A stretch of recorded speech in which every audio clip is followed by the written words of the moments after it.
Hello students, आज हम बात करते हैं एसिडिक की स्ट्रेंथ ऑफ कार्बोक्सिलिक एसिड की। बड़े आसानी से आप एसिडिक की स्ट्रेंथ ऑफ कार्बोक्सिलिक एसिड को कंपेयर कर सकते हैं। सपोज मैंने यहाँ पर कार्बोक्सिलिक एसिड लिया।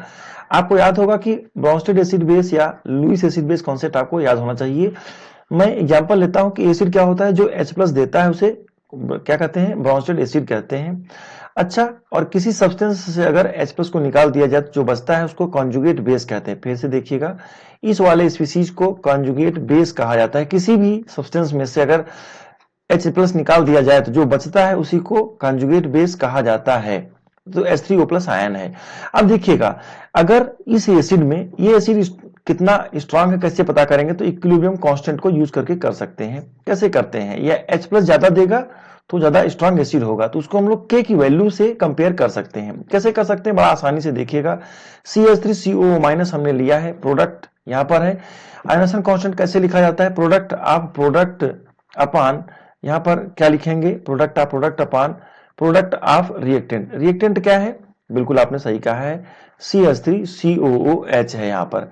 अगर वाटर एक्सेस में है तो मैं यहाँ पर नहीं लिखता हूँ, डायरेक्टली Ka लिख देता हूँ। Ka का मतलब क्या होता है, आयोनाइजेशन कांस्टेंट ऑफ एसिड। अब एग्जांपल देखते हैं कि जिस एसिड का Ka की वैल्यू ज्यादा होगी, इसका मतलब Ka की वैल्यू किस बात पर डिपेंड करेगी, product that is H3O+ ion पर डिपेंड करेगी। फिर से देखिए, Ka की वैल्यू H3O+ पर डिपेंड करेगी। कैसे, higher the value of H3O+ ion या higher the value of carboxylate ion, higher the value of Ka। तो Ka की वैल्यू ज्यादा होगी तो कब ज्यादा होगी, जब H3O+ ज्यादा बनेगा, मतलब ये एसिड स्ट्रॉन्ग एसिड है। कैसे पता करेंगे, इसकी Ka की वैल्यू ज्यादा होगी, आयोनाइजेशन कांस्टेंट ऑफ एसिड कह सकते हैं।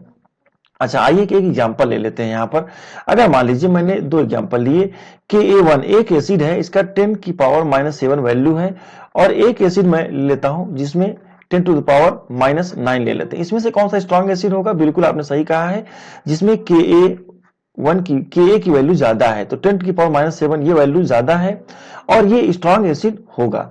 तो ये हमें देखा कि Ka की value higher the value of Ka, ionization constant of acid stronger the acid, ये ध्यान रखना है। अच्छा, Ka की वैल्यू के बजाय कभी कभी ऐसे क्वेश्चन भी आते हैं pKa को लेकर के, तो pKa का क्या रिलेशन है, आइए समझने की कोशिश करते हैं। pK मतलब आयोनाइजेशन कांस्टेंट ऑफ एसिड को यूज करके हम लोग निकालते हैं, पावर ऑफ Ka कह सकते हैं। इसको सॉल्व करते हैं, निगेटिव लॉग ऑफ Ka को कैसे सॉल्व कर सकते हैं। यहां पर आपने क्या लिखा है, Ka1 ले लेते हैं और यहां पर क्या ले देते हैं, pKa2 को निकालते हैं और इसका फॉर्मूला हो जाएगा निगेटिव लॉग ऑफ Ka2। देखिएगा, निगेटिव लॉग का मतलब यहाँ पर निगेटिव लिखा और लॉग Ka1 की वैल्यू कितनी है, 10⁻⁷ को इधर लाते हैं तो क्या हो जाएगा, -7 + 7 हो जाएगा। लॉग आपको सॉल्व करना आता होगा, log 10 की वैल्यू 1 होती है। तो pKa1, अगर मैं pKa1 की बात करूं तो कितना है, 7 है, +7। pKa2 की वैल्यू कितनी आएगी, वैसे ही सॉल्व करेंगे तो आएगी +9 आएगी। अब एक ध्यान से देखिएगा, तो Ka1 और Ka2 में से कौन सा स्ट्रॉन्ग एसिड था, तो आपने कहा था इट इज स्ट्रॉन्गर एसिड। ये वाला स्ट्रॉन्गर एसिड क्यों है, क्योंकि Ka की वैल्यू ज्यादा है। अब Ka की वैल्यू ज्यादा कब होगी, जब कार्बोक्सिलिक आयन या H3O+ आयन का वैल्यू ज्यादा होगा, न्यूमरेटर की वैल्यू ज्यादा होगी तो Ka की वैल्यू ज्यादा होगी। तो Ka की वैल्यू हमें बताती है कि स्ट्रॉन्ग एसिड होगा। अच्छा, pKa की वैल्यू से कैसे कंपेयर करेंगे, देखिएगा कौन सा एसिड स्ट्रॉन्ग है इसमें से, जिसका pKa का वैल्यू ज्यादा है, कम है, वो स्ट्रॉन्गर एसिड है। फिर से देखिए, pKa की वैल्यू को हम कैसे निकाले हैं, निगेटिव लॉग से। तो आपने क्या कहा, higher the value of pKa weaker the acid, ऐसे लिखेंगे आप। मैं यहां पर लिख लेता हूं, क्या लिखता हूं, ऐसा लिखिए, हायर, ये वाला वीक एसिड होगा आपका, तो क्या लिखेंगे, एक लाइन में लिख कर रखें, हायर द वैल्यू ऑफ किसका, pKa low weaker the acid, ऐसा लिख लेते हैं, वीकर द एसिड, जिसका pKa का वैल्यू ज्यादा होगा वो वीकर एसिड होगा, और जिसका pKa का वैल्यू कम होगा वो स्ट्रॉन्गर एसिड होगा। ये कंपेयर करने के लिए हमने pKa या Ka की वैल्यू, Ka के लिए क्या ध्यान रखना है, higher the value of K stronger the acid, लेकिन पीके में क्या है, higher the value of pK weaker the acid. ये थोड़ा ध्यान रखना है आपको। आइए कुछ और समझने की कोशिश करते हैं।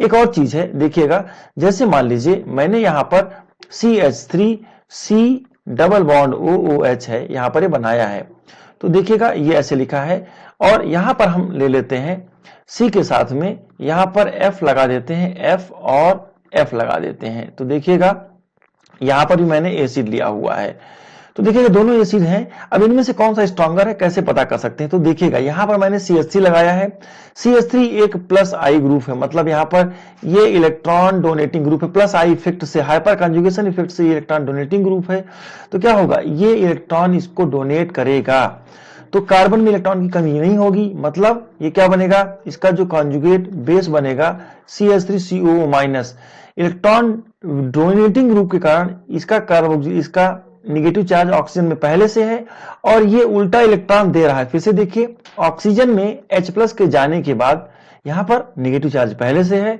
और पीछे से अल्काइल ग्रुप प्लस आई के कारण और इलेक्ट्रॉन दे रहा है, तो पहले से निगेटिव चार्ज है और इलेक्ट्रॉन डोनेटिंग ग्रुप लगा हुआ है, इससे निगेटिव चार्ज बहुत ज्यादा हो जाएगा और इट बिकम लेस स्टेबल, इसका कार्बोक्सिलेट आयन लेस स्टेबल होगा। लेकिन यहां पर क्या होगा, जब यहां पर आप ऐसे लिखते हैं CF3, तो यहां क्या होगा, COO- और निगेटिव चार्ज, यहां का निगेटिव चार्ज ज्यादा अच्छे से डीलोकलाइज हो पाएगा, पीछे जाएगा। क्यों जाएगा, क्योंकि fluorine is electron withdrawing group, इसकी इलेक्ट्रोनेगेटिविटी फ्लोरीन की ज्यादा होती है। आप इसको ऐसे ओपन करके भी लिख सकते हैं, मतलब मैं इसको ऐसे लिख देता हूं, देखिएगा F है और ये F है। तो फ्लोरीन की टेंडेंसी क्या होती है, फ्लोरीन की टेंडेंसी होती है इलेक्ट्रॉन को विड्रॉ करना, ये इलेक्ट्रॉन को खींचेगा तो निगेटिव चार्ज अच्छे से डीलोकलाइज हो पाएगा। Greater the delocalization of negative charge greater the stability, तो आप ये कहें कि ये वाला ट्राईफ्लोरो एथेनोइक एसिड ज्यादा एसिडिक होगा एथेनोइक एसिड की अपेक्षा। क्यों, बिकॉज यहां पर इसका कॉन्जुगेट बेस ज्यादा स्टेबल है, इसका कॉन्जुगेट बेस कम स्टेबल होगा। अच्छा, एक लाइन में हम यहां पर लिख लेते हैं, क्या इलेक्ट्रॉन डोनेटिंग ग्रुप अगर किसी कार्बोक्सिलिक ग्रुप से लगा हुआ है तो ये कैसा होगा, वीकर एसिड होगा, और अगर इलेक्ट्रॉन विड्रॉइंग ग्रुप लगा हुआ है किसी इलेक्ट्रॉन विड्रॉइंग ग्रुप लगा हुआ है किसी कार्बोक्सिलेट आयन से, तो वो एसिड स्ट्रॉन्गर होगा। अब इलेक्ट्रॉन विड्रॉइंग ग्रुप किसको मानते हैं, आप ये भी कह सकते हैं, जो क्या कर सकते हैं, जो -I करते हैं, या आप कह सकते हैं -R करते हैं, ये सब इलेक्ट्रॉन विड्रॉइंग ग्रुप माने जाते हैं, -M भी कहते हैं। इलेक्ट्रॉन विड्रॉइंग ग्रुप में कौन आता है, NO2 आते हैं, सारे हैलोजन आते हैं। इस तरह के ग्रुप अगर लगे हुए हैं तो एसिडिक स्ट्रेंथ को बढ़ा देंगे। लेकिन अगर कोई R ग्रुप लगा हुआ है, R का मतलब क्या हो सकता है सर, अल्काइल हो सकता है, CH3 हो सकता है, C2H5 हो सकता है, कोई भी अल्काइल ग्रुप हो सकता है। तो ये ग्रुप लगे हुए हैं तो एसिडिक स्ट्रेंथ को कम करते हैं, और ये ग्रुप लगे हुए हैं -I या -R वाले एसिडिक स्ट्रेंथ को बढ़ाते हैं। आइए कुछ और कंपेयर करने की कोशिश करते हैं हम लोग। चलिए मैं यहां पर एग्जांपल लेता हूं, देखिएगा यहां पर मैंने लिया CH3 COOH, और यहां पर मैंने लिया है CH3 CH2 COOH। तो आप देखिएगा, इसको आप एक्स्ट्रा अलग अलग से करके भी लिख सकते हैं, इकट्ठा भी लिख सकते हैं। इनमें से कौन अच्छा एसिड होगा, तो देखिएगा इसका कॉन्जुगेट बेस ज्यादा स्टेबल नहीं होगा, क्योंकि ज्यादा अल्काइल ग्रुप लगे हुए हैं, दो प्लस आई इफेक्ट ज्यादा होगा, बड़ा वाला अल्काइल ग्रुप लगा हुआ है, तो ज्यादा एसिडिक कौन सा होगा, ethanoic acid is more acidic. क्यों, क्योंकि यहां पर प्लस आई इफेक्ट क्या है, एक अल्काइल ग्रुप है, यहां पर क्या है, अल्काइल ग्रुप तो एक ही है लेकिन 2 कार्बन है, तो प्लस आई इफेक्ट यहां पर ज्यादा होगा। आइए कुछ और एग्जांपल लेते हैं। सपोज हमने यहां पर ले लिया, अच्छा हाँ चलिए इसी में सिंपल एग्जांपल लेते हैं, CH3 CH2 COOH ऐसा मैंने लिया है, और यहां पर ले लेते हैं CH3 C है, और यहां पर 2 अल्काइल ग्रुप लगा देते हैं CH के साथ में। अब आप जल्दी से देखिए इन दोनों में से कौन ज्यादा एसिडिक होगा, बिल्कुल आपने सही सोचा ये, क्योंकि यहां पर प्लस आई इफेक्ट कम होगा लेकिन यहां प्लस आई इफेक्ट ज्यादा होगा। अच्छा, इसी में हम और एक कंपेयर कर लेते हैं, CH3 है, यहां पर CH3 है, यहां पर CH3 C double bond OH, इसका कंजुगेट बेस बहुत कम स्टेबल होगा क्योंकि नेगेटिव चार्ज जब यहाँ आएगा तो इसका इलेक्ट्रॉन डोनेटिंग ग्रुप लगे हुए हैं, ये इलेक्ट्रॉन की डेंसिटी को यहाँ बढ़ाएंगे और इसको कम एसिडिक कर देंगे। तो जब अल्काइल ग्रुप ज्यादा लगे होंगे तो वहां पर एसिडिक स्ट्रेंथ कम होता जाएगा। आइए कुछ एक और एग्जांपल ले लेते हैं इसी में से।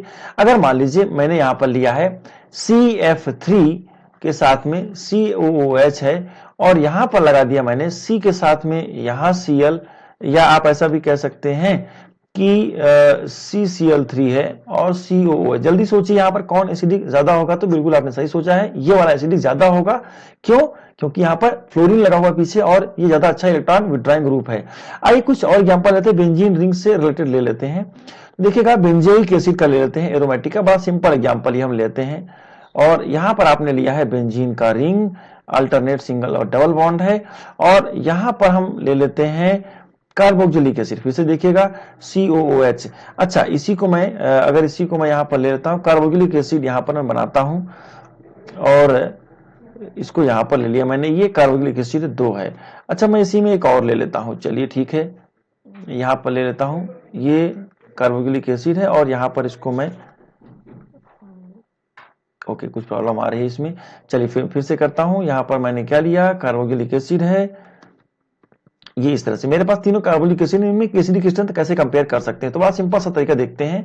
देखिए यहां पर मैंने लगा दिया CH3, 4 मिथाइल बेंजोइक एसिड कहते हैं, और ये सिंपल सा बेंजोइक एसिड है। अच्छा, यहां पर कोई इलेक्ट्रॉन विड्रॉइंग ग्रुप लगा देते हैं। देखिए जब यहां पर कंपेयर करने के लिए, ऐसे किसी कार्बोक्सिलिक एसिड को कंपेयर करने के लिए आप ये देखें कि अलग क्या है। तो यहां पर इलेक्ट्रॉन डोनेटिंग ग्रुप लगा हुआ है, अगर ये A वाला है, ये B है और ये C है, तो सबसे ज्यादा एसिडिक कौन सा होगा? देखिए सबसे ज्यादा एसिडिक होगा C वाला, क्योंकि यहां पर इलेक्ट्रॉन विड्रॉइंग ग्रुप लगा हुआ है। अच्छा, यहां पर तो कुछ नहीं लगा है, यहां पर इलेक्ट्रॉन डोनेटिंग ग्रुप लगा हुआ है, तो C वाला सबसे ज्यादा एसिडिक होगा। फिर यहां पर होना चाहिए B, और सबसे कम एसिडिक कौन सा होगा? A वाला होगा। क्यों सर? क्योंकि A वाले में इलेक्ट्रॉन डोनेटिंग ग्रुप लगा हुआ है, तो कार्बोक्सिलेट आयन को डिस्टेबलाइज करेगा। तो कहने का मतलब किसी बेंजोइक एसिड या किसी कार्बोक्सिलिक एसिड में एसिडिक स्ट्रेंथ पता करने के लिए हमें यह देखना है कि प्लस आई इफेक्ट अगर हो रहा है या इलेक्ट्रॉन डोनेटिंग ग्रुप लगा हुआ है तो एसिडिक स्ट्रेंथ कम हो जाएगा, अगर इलेक्ट्रॉन विड्रॉइंग ग्रुप लगा है तो एसिडिक स्ट्रेंथ बढ़ जाएगा। दूसरा हमने क्या कैलकुलेट, एक बार रिकैप्चुलेट कर लेते हैं जल्दी से, कि अगर Ka की वैल्यू ज्यादा होती है तो स्ट्रॉन्गर एसिड होता है, और Pka की वैल्यू ज्यादा होती है तो वीकर एसिड हुआ करता है। चलिए आप इसकी प्रैक्टिस करेंगे, मिलते हैं अगले क्लास में। Thank you.